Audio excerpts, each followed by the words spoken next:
ကြီးတဲ့ဒီလူမျိုးဘယ်လိုခေါ်မှာလဲဗျာအပြစ်တယ်ဒီနေစီဒီ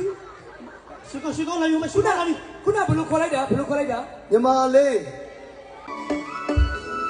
အသင်လုံးလေးနဲ့လာမချောက်ကလေးလေးဝင်မလားဦးလည်းညောင်လေးနဲ့ခေါ်နာကိုကိုရဲ့ချစ်ဆုံးရကိုကိုခေါ်မလားရှင်ခွင်နဲ့နာလာကူတော့ချင်မီကိုစိတ်ချောင်းလေးကွာတို့ရာရီဟာကဲချင်လို့ပါ